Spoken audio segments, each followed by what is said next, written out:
As usual, we put ourselves on the right track mentally, thinking we're going to listen to these ideas, these teachings from the Buddha about the mind, about happiness, about suffering, about karma, about life, about death. All of which comes from Buddha's own experiential findings and the experiential findings of all the great beings since the Buddha who put all this into practice. We're listening to see if we can find some tools from it to help us put it into practice, to help us develop our amazing potential that Buddha says we have, every one of us, just naturally, for our own sake and the sake of others. Sangye charang soke chognam la jangcho paru dagni kyab suchi dagi chunyen gipe sonam ki drola penche sangye drupa shok sangye charang soke chognam la jangcho paru dagni kyab suchi dagi chunyen gipe sonam ki drola penche sangye drupa shok sangye charang soke chognam la Jangcho Badu Dagni Kyab Suchi Dagi Chunyen Gibe Sonam Ki Drola Penche Sangye Dropa Shok. So, okay, all week we've been talking about all the main points of Buddha's path, really, which essentially is the mind and karma. That's it, that's everything really in Buddhism. How the mind works, what it is, all the nuts and bolts of what the mind is, how it functions, what its potential is. And then understanding the nuts and bolts of the laws of karma, which is what determines what we experience every day and what determines, therefore, in the long term, our future experiences. As His Holiness calls it, self-creation. Best way to say it. This is what we've been talking about. So we've been talking about all this in the context of how to live our lives, and particularly here so that we can die well. And the only reason why that's important, it's very interesting this, the only reason why that's important is because death, which is actually this inconvenient, it's kind of a drag, to have to die. It's this inconvenient thing we have to go through where our mind leaves the body to take another body. So we can keep on moving. The bigger picture is our own path to enlightenment, which takes countless lives to accomplish. So it's this very inconvenient thing we have to do to kind of get born and then die all the time, because we don't have enough merit to get enlightened in one life, you could say that, and we don't have enough merit to have a long life. Our lives are very short. So it's a drag, really. You think about it this way. So whereas in the materialist world, death is this big thing, Even now in the materialist world, I was mentioning this, it's really fantastic. Like in the West, where most people certainly don't think about karma. Might be Christians, could be Muslims, let's say, Jewish, but don't think about karma. Most of whom, though, have the view, the physical view, which is you die and that's the end. So even in these days, it's wonderful now, I'm noticing, that people talk about death more, that people even are choosing to work, like in the medical profession, choosing to be nurses and doctors in that environment, which is fantastic. I remember going to a conference in Sydney at a hospital where this doctor, wonderful doctor, deals with, it's a children's hospital, dealing with dying and dead children, which is always the most shocking thing in most people's lives.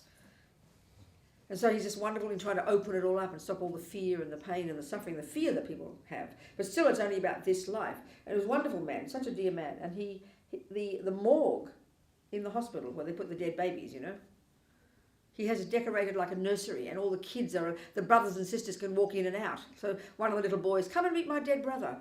Really breaking it down, all the fear about death, which is fantastic. But then, of course, in the materialist world, death is all about making it nice before you die, nothing wrong. And then after death, it's all about you, the grieving and the family you're left behind, because we don't discuss what happens to that person, because that's your personal view, isn't it? Well, here, the Buddhist view, it's all about the person. I remember I mentioned, I think, when I did this book of Lama Zopa's, and one of my friends looked at it and wondered where the chapter on grieving was. Well, grieving is about us, not about the dead person. This book is all about the person who's dying and dead. And even many of Rinpoche's practices, as I mentioned briefly yesterday, which we can talk more about now, are once the person's dead, to help them past that, even if they're in the intermediate state, even if they've taken rebirth. Rinpoche is so optimistic about different practices that we can do that can help our loved ones, no matter when they died, So it's all about helping the person who is dying, the person when they stop breathing, and after that, the hours, the days, and the weeks after that. It's all about helping that person. That's the point of all this advice. And of course, the point about death, again, so generally speaking, death is important. Death is important because it happens. And we might as well get used to it. We need to learn to know about how we die so we can stop being so afraid of it, which means we have to live our lives well, like we've been talking, give up attachment, recognize impermanence, think about it every day, know that at some point you will die and you haven't got a clue when, which should actually scare the life out of us, should keep us on the alert every second, which means every morning we wake up, like this morning, we should wake up and just bliss out. Oh my God, I can't believe I'm still alive. My petrol tank of morality hasn't run out yet, which is essentially the Buddha's view. The main reason we're still alive isn't because we're young, isn't because we eat well. They're secondary. The main cause is we have the morality of non-harming, in particular non-killing, in our petrol tank. That's the reason we're still alive. So because we're not clairvoyant and we can't see that when we're going to die, if we really get in touch with impermanence in our daily life, we'll transform ourselves. Our life will be worthwhile. Because why? So simple for the Buddha. It comes down to something so simple. And that's about karma. If we don't understand this, we don't understand Buddhism, Therefore, we don't understand practice. So the point about death is this. Rinpoche says, if you're going to help anybody in this life, the time to help them is when they die. That's when they need you most. Why? Is because, as I said, in general, it's this transition from this life to the next. And it's like a minefield. To navigate death for most people is really traumatic because we live in fear and denial of it. So it's a disaster. And the precise reason, which we discussed, but to say it again, the precise reason is because at the time of death, particularly in the hours before you stop breathing, when this so-called death process occurs, this gradual deconstruction of the components of the person, it's at that time that one of the trillions of karmic seeds, if you like the way they talk about it, from our past actions that we retain in our body, in our mind every day, never go astray. One of the trillions of karmic seeds that will be the one that will determine our next life is triggered at that time. And because we want a virtuous seed to be triggered, because that will produce a decent future life, either a human body or a rebirth in a pure land, which is very amazing. They're the only options we need. They're the only things we want. We don't want to get born as an animal. We don't want to be born as a spirit. We don't want to be born in the lower realms. We don't want to be born as a hell being. We don't want to be born in the God realms. We don't want any of that. We want to be born as a human, or if we're so fortunate, rebirth is in a pure land, which we discussed, which we can talk about more. They're the only things we need. That's what we want. So we've got to know the causes of this. And the causes of this are lots of virtuous karma, which is the seeds we plant in our mind from practicing morality. In particular, living in vows of non-killing, non-harming, non-lying, non-stealing, nourished by our practice, nourished by our virtue, nourished by our prayers and aspirations to the Buddha, nourished by our purification. This is the fundamental. These are the practices. It's practical, This is what enables us at the time of death to be prepared for death, not to be in fear of death, and to have nourished those virtuous seeds enables us to die with virtue and peace, therefore to activate a positive seed. Because basically, when the mind is peaceful, it's virtuous. And when the mind is virtuous, it can trigger a virtuous karmic seed. When the mind is not peaceful, which means it's freaking out, which means it's not virtuous, it's just the way it is. And that triggers a negative seed, and we do not want that. So it's a practical issue, completely practical. And as Rinpoche says, I can't stress enough the role of the helper. Our role in helping our mummy, our grandmummy, our daddy, our mouse, our dog, our baby, our sister, our friend die. Our role is huge because most people don't confront death. Most people live in fear of death. Most people, and that's because we're attached to this person, attached to life, attached to our things. We live in denial of death, and finally we come to the point where it's happening, and it's just unbearable. So death for most people is traumatic. So we need to hold their hand, basically, through the process. And that means you've got to know what's going on, you've got to have confidence, you've got to know about it yourself, and that person's got to rely upon you. You're like this rock of Gibraltar for this person. Because when you're freaking out, we all know. We know when we're freaking out, when we're miserable, when we're sad, when we're depressed, when we're sick. We know, check out your life. We immediately think of someone to turn to. We think of someone we can turn to, we can speak to, who can help us, who can support us. That's what we need at death. That's our role, to help others at the time of death. To help them through that process, to help them be calm, help them be virtuous. And that's why all the different practices of Rinpoche is in the book, what to do the weeks and months before. All the different categories of practices, which are all in the book, which you can download for free. The link is on page 2 in your notes. What to do the weeks and months before. Make the place beautiful. Make it conducive. Make it peaceful. Everything in that room. Rinpoche doesn't say it like this, but it's obvious. Everything in that room. It's all right. It's okay. Everything in that room should be there to help the person who's dying. Everything they see and hear, in particular. The Buddha's view about karma is really so practical, that everything, that any sentient being experiences through the senses, and that we think about, leaves an imprint in the mind. It's very simple. When we know that, then it completely makes sense that you just don't have a sick room. And sick rooms are usually very depressing, lots of junk in it, and ugly and bits and pieces and messy. No, have it beautiful. Beautiful. If the person's got, is knowing they're dying, they're sick, make the place, just looking at things makes them peaceful. Straight away. We know if your room's cluttered and dirty and dark, what does it do to your mind, It's so clear. Make the place beautiful. And of course that means the ideal scenario for dying, unfortunately, is not a hospital. Unless you're rich and you can have your private room with the door closed and you can run the show and make it as you wish, that's perfect. When we think of death, we think of sick, and then we think of hospitals. It's about the worst. Because one of the things that they say is the mind's getting more subtle at the time of death. You get incredibly sensitive to the tiniest disturbance, the tiniest noise. All of this is in Rinpoche's book, you'll see.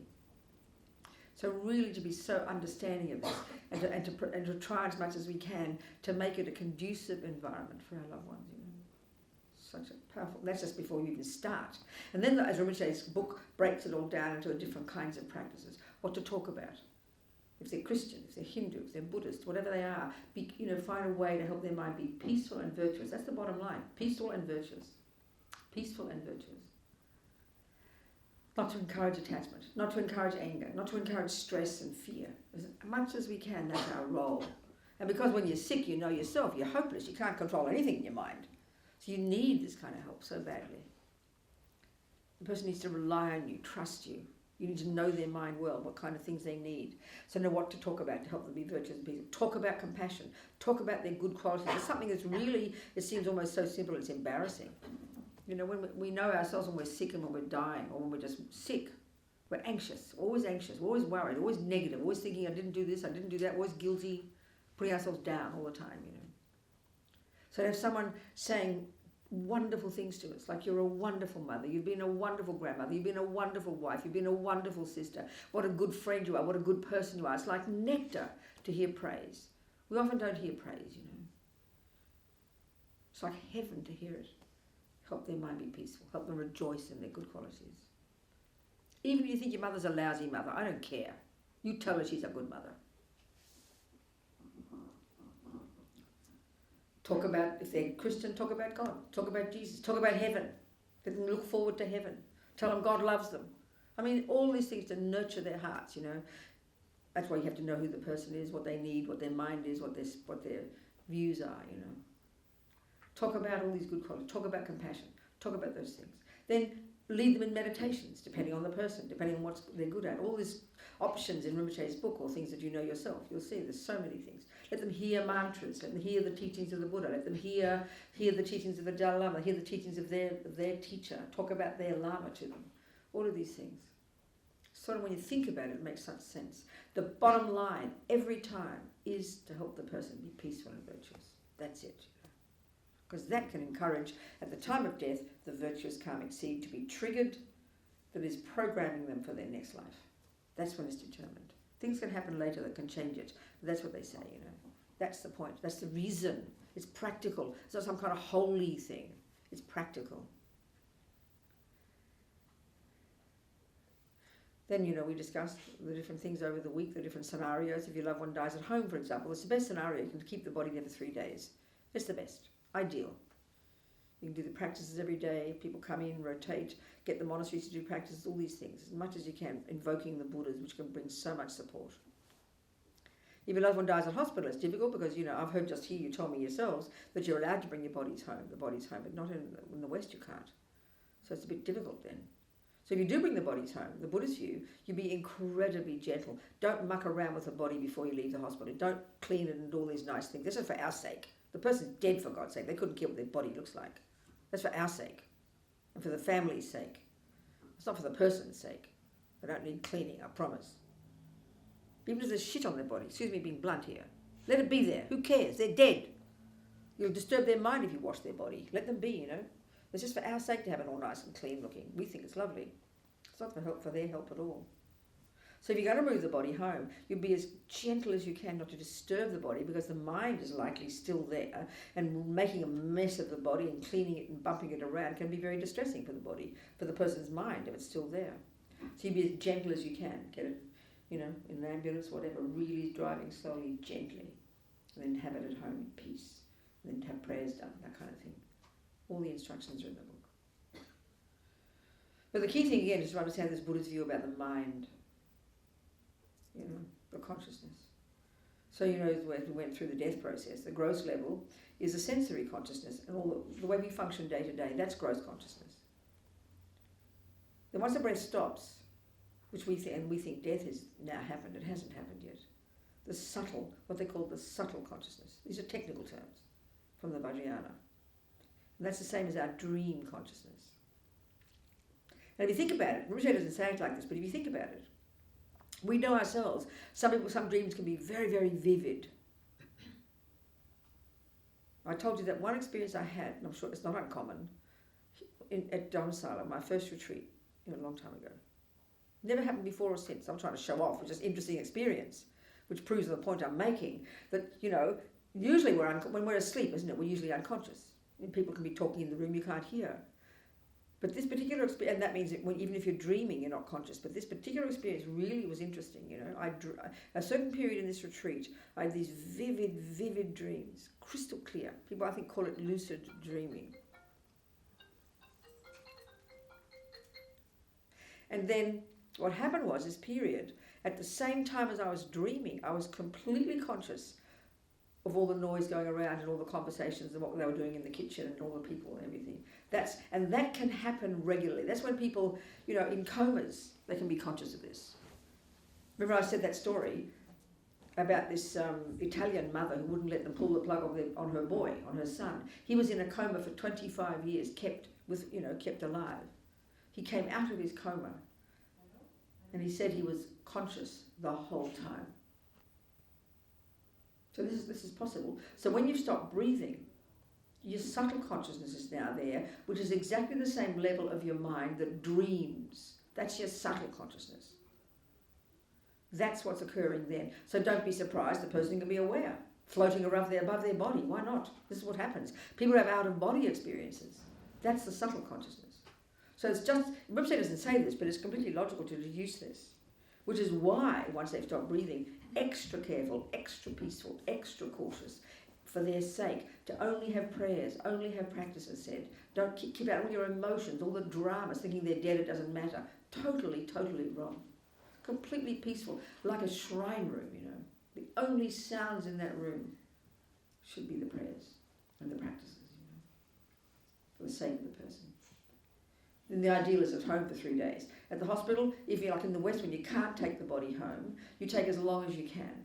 If your loved one dies in the middle of the night, don't call the nurses, okay? Take this wonderful opportunity for the quiet on your own with your loved one to do prayers. That's what they need most. No tears, no emotion, no drama, no clinging, just the prayers. That's all that can help now. And because their mind is subtle, they can be super receptive to the presence of the Buddha, and the Buddhas can be so powerful in helping that person's mind.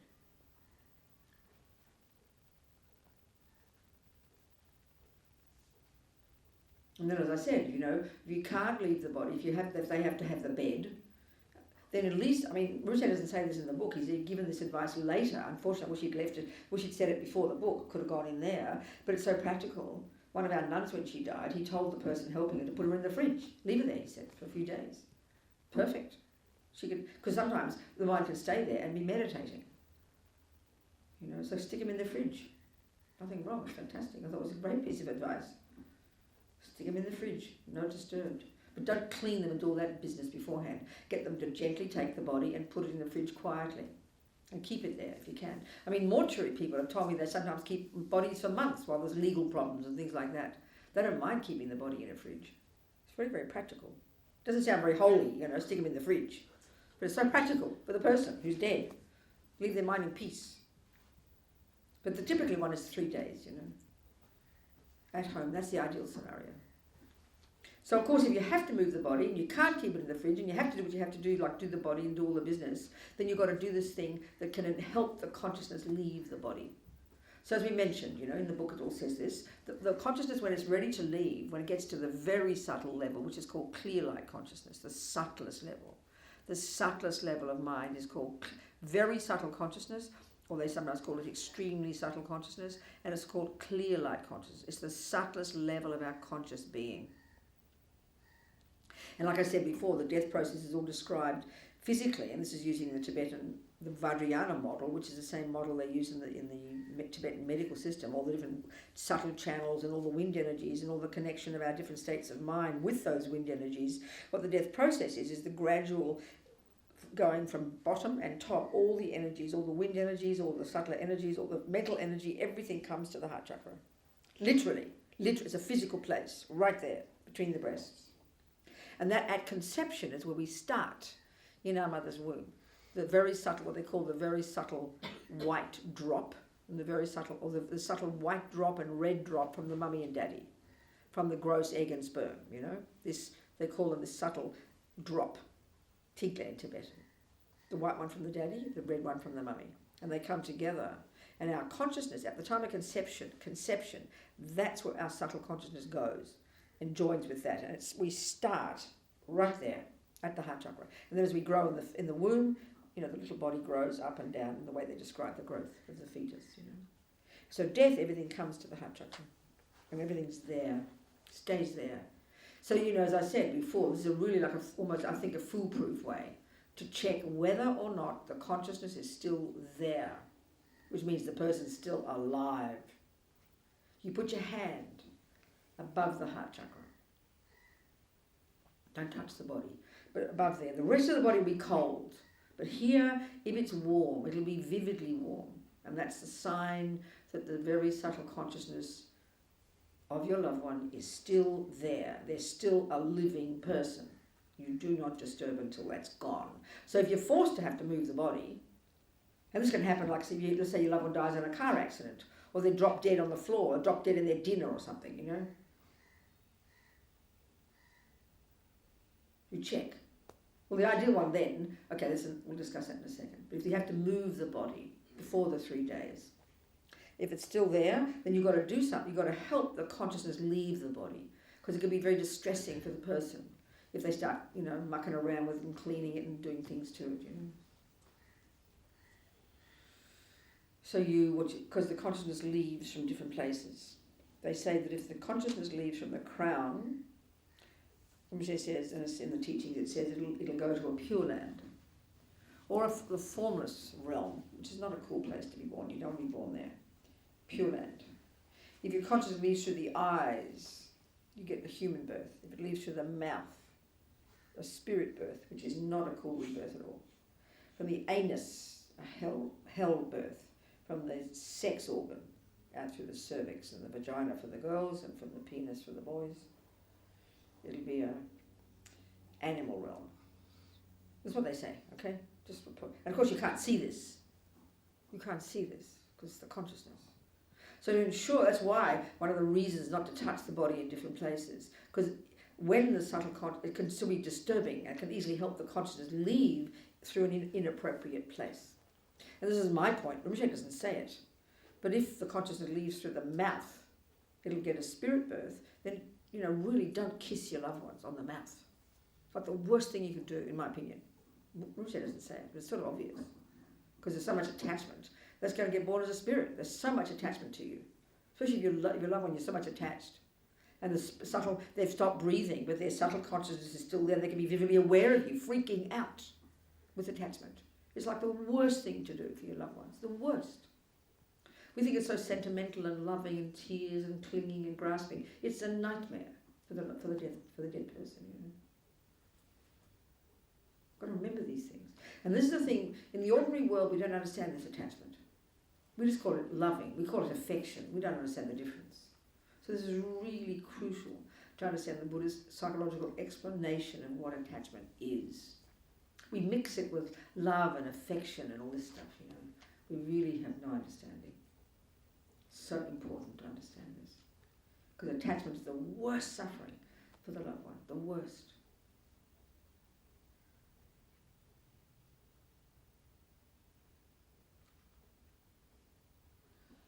So we didn't mention the one of you, if your loved one dies suddenly. That's a problem because we all freak out. Just naturally, if you've never thought about it, you're going to freak out. It's completely natural. Everybody freaks out. Oh my God, you know. So naturally, you're going to call the ambulance. They're going to do the defibrillator, whatever they do. Nothing wrong, but we've got to keep our wits about us. If you know the process, understand death, know the person's whatever, then you've got to find that you have to learn to know how to see the person. And of course, we haven't got medical knowledge, so it's not an easy one. It's not easy. We're going to freak out, you know. So whether to know how to help them, whether to keep the person and try to keep the person back to life, whether to know they are really dead, I can't imagine it's that easy. It's not. It can't be. But we keep our wits about us and have some kind of understanding of the mind there. Help their mind apart from their body, you know. So even if your loved one does drop dead on the ground, or you think they're dead, and you call the ambulance or whatever, meanwhile, do the prayers. Talk in their ear. Say the prayers. If they're Buddhists, help them take refuge. Say their Lama's name. Say prayers. There's nothing else you can do. There's no point in freaking out and crying and getting hysterical. No benefit. And we only do that because we're not educated. So if you educate yourself, you know what you're doing. It's reasonable. Sure, help your loved one come back to life if you can, if you think it's possible. It's not easy one, this. And then, of course, we mentioned the one about if your loved one gives their organs, which is really quite problematic for the reasons we described. Because as long as the consciousness is still there, and they're keeping the body breathing, then necessarily that means the consciousness is there. The person isn't dead. It's completely clear. If they're still breathing, and they're still warm and toasty, the mind is there. So then you take them to the operating table, don't give them anaesthetic, and you cut them from head to toe with a circular saw. You're killing them, basically. So, you know, think twice about that one, in my opinion, based on the Buddhist teachings. So this is what we've been discussing all week, isn't it? And karma and the mind, the way the mind works and how karma works. And yesterday we talked about emptiness, which is, you know, of course, where everything leads to. Because if you can die with the realization of emptiness, you'll be sailing, baby. Not to mention bodhicitta. We haven't discussed that yet, but we can do with that today. So from what you've heard over the week, and if you haven't heard anything, if you're here for the first time, so are there any questions about what we've just talked about? So we can go in different directions today, see what we can talk about. Are there any questions? Stuff that you've heard over the week you're not clear about? Yes, darling. I'm just thinking about, I just took a first aid class. Oh, okay, good. And so when the person is not breathing, yes, and we do the yes, compressions yes, on the heart, yes, and the yes. defib thing, That's and right. shock them, and so I'm just That's the thing. That's where it's difficult, you know. On the one hand, you want to help them be alive if they've got the karma to still live. Yeah. So you can't be afraid.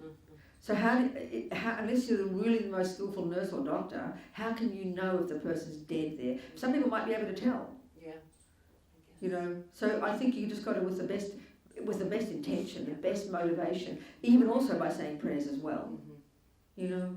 And if they are still alive and the karma to be alive, do what you can. But again, I think like any of these things, if it's driven by fear and emotion, you can't tell what's happening because you're so freaking out. So even if you do have that skill, already you'll be a bit more wise. You can judge what's going on. But having no skill and having all this attachment, and suddenly you know your loved one's on the floor, naturally most people freak out. And when you freak out, you've lost the plot. So it seems like any education, even with a bit of first aid, you can be more clear. So a bit of understanding of death and the mind and karma, you can be more clear as well. It's like, as Rinpoche said, this is education that we all need. Do you understand? Because then you calm, then we're peaceful. You know what to do, you can be more reasonable. All we can do is do our best. We can't, you know, difficult. And the fact is, dying suddenly is really about the worst way to die. If we understand the way our minds work, I mean, if we're all holy bodhisattvas and only have the purest of thoughts every second, we don't mind when we die. You'll be cool. But most of us, you're sitting there being miserable about your sister, angry, resentful, hurt, and you die then. That's not a cool way to die. It's very simple. So it's much better to be given notice. It's about the worst scenario for most people to be told you're going to die, you know. But actually it's the best, because now you've got the time to prepare. I mean, one of our friends on death row, I can't think of his name now, it was in March in Georgia. So he knew he was going to die and it was really coming, because often they do appeals and they last for years. But he had a death date and it was set. And he was very devoted. He had his Vajrasattva practice. And you can tell he was allowed to make phone calls or receive phone calls. So I spoke to him. A couple of days before he died, you could tell he really knew he was going to die. He was so optimistic. He was so focused. Of course, when you really know you're going to die, he wouldn't even think about his dinner. He couldn't think about anything else. He wanted only to be ready to die. He had Lama Zopa in his heart and he had Vajrasattva. And he was so clear and optimistic, you know. Wow, that's incredible. That's how we've got to be, you know, all of us. It's like passing a big test. It's like going through a big storm. You've got to be ready for it. You've got to know how to navigate it. And to make sure the virtuous seed is triggered before you stop breathing, so you can go to your next life and carry on doing your spiritual practice. That's the point. Anyone else had their hand up? Yes and yes. Both of you, yes. So, well, I'm just my ignorance, but yes. Why is it better to be born a human than in the God realms? Good, thank you very much. A very good question. Okay, so if we think of... Okay, this is really helpful, thank you. All right, so the Buddha's observation about sentient beings, there are trillions and trillions and countless trillions and trillions. There's not an atom of space we won't find sentient beings, meaning in this room is pervaded by sentient beings of one kind or another. And we know even in the animal realm, the ones we can see with our microscopes, we know our body is covered in creatures. You know, our face, our armpit is like zoo, the inside. These are the animal realm, trillions of them. They're real sentient beings. They're mind possessors like you and me. So that's not a cool rebirth. That's fairly clear. You haven't got much choice if you're a creature, you know. You can't listen to wisdom teachings, you can't develop compassion, you're living in fear like a little nightmare. That's all the creatures, including the dogs, the fish and all the rest. That's a note that you don't want that rebirth. No, okay, let's start again. Okay, there are trillions of beings. So some of them are called superior beings, and they're the ones who are out of samsara, if you like. They're the ones anywhere from the first moment of your realization of wisdom, of the realizes emptiness, from the first second of your first direct, non-conceptual insight into emptiness, insight into non-duality. From the first second of your genuine, direct insight into that. From that second, you climb out of samsara into your process going towards nirvana. From that second, you're called a superior being, Arya being.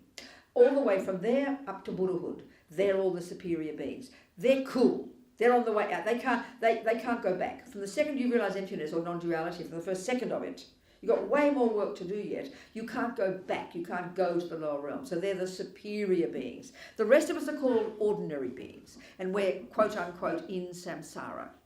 Now, you broadly speaking, the defining factor of being in samsara, you could say, roughly speaking here, is the presence of this ego grasping, the presence of this root delusion that clings to the inherent I.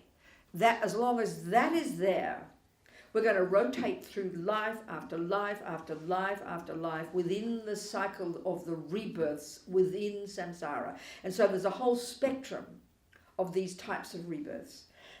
The very top end of samsara, the best you can get, is what the Hindus call, you Indians call, a formless realm. It's the subtlest level of mind where there's like total absorption, not even any other aggregates. It's total absorption in this subtle state, the formless realm.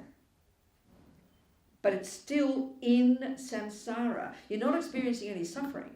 But still the ignorance is still in the mind, the maripa, the root delusion. Do you get that point? That's still there. You haven't realized emptiness yet, but you're still in samsara. It's the best you can get, but it's still in samsara. Then you've got one slightly grosser than that called the form realm. Slightly grosser, but still a state of absorption as a result of immense amounts of hard meditating. In samadhi, you know. which is, according to some traditions, the end result. That's what you're aiming for. But it's still in samsara, Buddha says. You haven't realised emptiness. You haven't cut the root of suffering. Now within the next realm is called the desire realm. Desire, attachment. These words are synonymous. And this is so there's a whole, within the desire realm, there are I just joke and call it the 6 suburbs. The top suburbs within the desire realm are what are called the God realms. So this entire spectrum of sentient beings within the desire realm, the way to put it is it's all in reference to attachment. So the best of those realms, where attachment's getting what it wants every second, which means experiences of great bliss continuously for a long time, which is the fruit of being good. It's the fruit of virtue. And that for the Christians is the top one. That's where you want to go. It's the equivalent of the Muslims' paradise and the Christians' heaven. They say that's the end. You've finished it there. Buddha says, no, you still haven't realised emptiness. So as far as the desire realm is concerned, it's the best birth to get in terms of happiness. Simply speaking, in terms of happiness, you couldn't get more happiness. It's totally blissful, and your physical energy is subtle light. So it's an extremely blissful state, utterly joyful and blissful for a long, long time. Now all the Catholic, the Christian yogis, the Muslim yogis, their observation is that's the end result. You aim for that one. Buddha says, no, you're still in samsara. You haven't realised emptiness yet. So then further down the spectrum, you've got a couple of those realms. Then you've got the human realm. Now, eons ago, before even this human planet, if the mind is beginningless, as Buddha is asserting, then we all know this planet is not beginningless. We know there's existence before this planet. Well, the way they talk about a human birth before this planet, it was actually more like a God realm. We had the virtue was so enormous, but the additional thing there was this enormous intelligence and an awareness of being in samsara, an intelligence and an ability to get enlightened there. You can't get enlightened in the God realms because you're so blissed out. You think you've found the end. You think you've found happiness. So you don't ever think you're suffering. You don't think there's still the seed of suffering there, which is your ignorance. So eventually what happens in the God realms is like, because karma is like you put a certain amount of petrol in the tank and eventually it runs out. It's impermanent. So eventually the God realms, that virtue all the karma will run out. They've still got this very subtle, they've still got the maripa, the ego grasping, the delusion that believes in the inherent I. That's still there, the karma's still there, and they'll get rebirth in the lower realms again. And the worst part about the God realm is you don't even know you're suffering. You don't realise. You think you found the end result. So it'll end eventually. That's the tragedy. The human one, as we can see with these bags of bones, this is the best we can get now for human. But eons before this planet, a human birth was more like a God realm. We didn't have gross bodies. There was no gross attachment, no gross delusions. We had the seed of delusions. We had subtle light bodies. It was like blissful. But we also had intelligence. And we could get enlightened easily. It lasted a long time before this planet. So what happened is gradually, and I like to call it kind of karmic evolution. It's just my term, okay? Gradually, all the seeds of attachment were there, the seeds of delusions were there, but they weren't manifesting. But gradually they start to manifest. Degenerate times come. The mind gets more gross. Attachment starts. And literally, attachment is what's caused these 5 holes, which we call our senses. And look at our senses. Look at us now. We're basically, with attachment, got stronger and stronger, which created the cause for us to get born now. Look at us on a planet, on this planet, looking like a bunch of apes, basically. I mean, this is degenerate times. But still, if we compare the human birth now, we even are called animals, aren't we, according to science? DNA practically the same. We can look at monkeys and dogs. They've got jealousy, they've got attachment, they've got anger. We can see it. We're so similar to each other. That's how degenerate a human birth is now. But still, if you're going to choose, at least the human birth, even though we have all the delusions, just like the animals, all the distress, all the anger, all the depression, all the low self-esteem, all the greed, all the grasping, all the pride, all the anger, all the maniac stuff. We've got that, but we have access to our virtue. That's the miracle.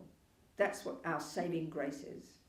So in other words, human birth and God, they're so-called upper realms, they're the fruit of a virtuous karmic seed being triggered at the time of your death from strong virtue. It throws you into a good birth where, in the human case, there's still suffering, but you've got access to intelligence. We've got access to our virtue. We've got access to our ability to think things through and make changes and practice and therefore get the hell out of samsara. In the gods, you've got so much bliss, you don't think you're suffering. Even now, check.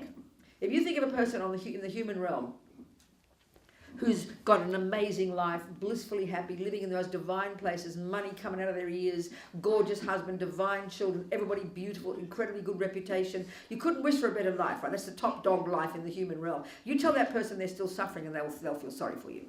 Because we're so attached, we've got so much attachment, and when attachment gets what it wants, which is what we call happy feelings, and if those happy feelings are very tremendous, as well as a happy environment and everybody adoring you, and you look beautiful and good health and babies and everything joyful in front of you, you'll be completely blissed out. The thought that you're suffering will be kind of embarrassing. Don't be so ridiculous. We don't notice our suffering until attachment doesn't get what it wants. So at least in the human one, if we've got enough intelligence, we can observe this and see this, and we can make some changes. The animal, then the last three realms in samsara are all again in reference to this, all in reference to attachment. From the gods to the hells, it's all a question of how much attachment is getting what it wants. So the god realms, attachment is getting everything it wants. In the hell realms, there's zero. It's like the worst, most nightmarish suffering. So the three lower realms are all of these realms for the Buddha. This is our states of mind. This is Buddhist psychology, basically. And the more we understand the Vajrayana model, that we're made of the four elements, then it makes sense how we can have these different realms, you know. A human mind, access to our virtue, but born in this body, we're all embodied, you know, we're all embodied. Our four elements in our case are manifesting as this body. The gods' four elements are manifesting as light, due to virtue. And animals, look at animals' bodies, you know, so much grosser than ours, and their minds are so much grosser, therefore. They can't access their virtue. And we're all embodied. Because remember in the Vajrayana, the fundamental point is this, as His Holiness points out, you know. All minds are conjoined inextricably with their own set of the four elements. And so then due to karma, due to our actions, our mind manifests in a certain way, it triggers the elements and therefore causes us to have a certain kind of body. So you could argue, couldn't you, the humans and animals are pretty similar looking, big fat bags of bones here, you know, walking sewers basically. But the animals, you know, they're even grosser than humans, can't access their virtue. Look at spirits. The animals are a predominance of ignorance. The spirits are a predominance of grasping, attachment, intense attachment. And you can argue that it's safe this way, but if we take this model, it makes sense. Their minds are conjoined with air energy. They flit from pillar to post. And the hells, you could argue, their mind is conjoined with fire energy. You know? And the most intense suffering of all. So that's the answer. Does that answer? It's very good. So if we do progress, do we get to the God realms? No, it's not like that. No, it's not like that, darling. There's no such thing as progression. Most humans, this is really shocking, but the more we understand Buddha's understanding of attachment, and the more we understand Buddha's understanding of how we create karma, on this planet right now, with 7 billion humans, the vast majority when they die will be going to the hell realms. It's a bit depressing to hear that, isn't it? That's not meant to be negative, because remember, there's no person punishing them. We do it to ourselves, because we don't understand the way the mind works. Because most people, you know, so here we are on this planet, let's say we think of some people, even including ourselves, but that's not ourselves, let's think of people we know. We think, oh, they're just nice, there's our auntie, you know, our nice auntie, our nice uncle. Just people. As Lama Zopa says, even for example, Lama Zopa says the vast majority of all humans on this earth have absolutely no idea that what goes on in their mind plays any role at all. So most humans, just nice humans. So we've got human birth because of past virtue. So we're basically living out the result of our past virtue. We're resting on our laurels. We're born in a nice country, we've got a nice house, we have nice money in the bank, we've got a nice husband, nice kids, nice job. Some people have a very pleasant life, not an unpleasant life. It's a small minority of all the humans, we can see that. So naturally, because everything looks nice and the husband comes home every day and the money's in the bank and you get your job, you have your, you know, we never think about it. We just take it for granted. We're eating, it's like you've got a garden full of veggies. You don't know why you've got the veggies. You just think you got lucky. Someone gave you all these nice vegetable garden, a few acres of vegetables. You keep eating all the vegetables up. You never think to grow any more because you don't realise you need to. And then before, then it'll all run out one day. You don't realise this. So most of us, our good life, we're eating up our past merit. We're eating up our vegetables, eating up our flowers, but never growing more because there's no view that we created them. It's like you think, because you've got some dollars in the bank, you think this money's endless. As our mothers would say, it doesn't grow on trees. But it's like we think it grows on trees. Oh, money in the bank. Oh, I must use it. Oh, good. Never thinking you've got to earn more. So there's total ignorance of cause and effect. So most people's good lives, nice lives, as they say in Buddhism, as the Lamas say, if you want to look at the karma you created in the past, look at your body. Look at your life now. That's virtue. The fact that you have any money in the bank, that's because of phenomenal generosity. The fact that you have a human body is the result of unbelievable virtue. You can't imagine. It's like winning the lottery. Having anything good happen. People like you, people be kind to you, people give you things, get credit in the bank, the stuff we totally take for granted. All of this is the fruit of our past virtue. We have absolutely no idea, so we just eat it up for breakfast. And we don't create any more. And then, what do you do in your mind? Look, you want to know your next life? Look at your mind. And look at most people with respect to us. Angry, depressed, jealous, blaming other people, feeling like a victim, lie, cheat, kill the mosquitoes, kill the rats, kill the cockroaches. No one thinks twice. Most religions say it's okay to kill. So we spend our lives, many people, killing. What do you think? Where do you think it's going to take you? Where do you think killing will result as? Nothing but a lower realm, of course. So the habits we create all our lives, and this is where it sounds so cruel to say it this way, because Buddha's view of samsara is far more nuanced and subtle than we would think of as suffering. Because the world is like this, so we just think it's the norm, But actually it's living in total ignorance, living, just following our delusions, following our thoughts, never checking, never being introspective, never noticing, keeping all these little secrets, killing the creatures, killing this one, cheating on the husband, bad-mouthing your sister, bad-mouthing your auntie, not paying the bills, avoiding paying your taxes. Ordinary people. What are we doing most times? Creating non-virtue every single second. But we're seduced by the goodness in front of us because we don't realise that's from past karma. So that we're eating all that up and using it up. And what are we creating? By stealing, we're going to end up poor. By killing animals, forget being poor, you'll be in the lower realms. By lying, no one will believe your words. By following attachment, you'll have everything that's ugly and revolting and be born in a disgusting, smelly environment. By cheating on your partner, you'll be born in a stinking, filthy, smelly, urine-covered, disgusting environment. We don't have, because there's no awareness of cause and effect. This is the point, So most of us tip our lives down the toilet.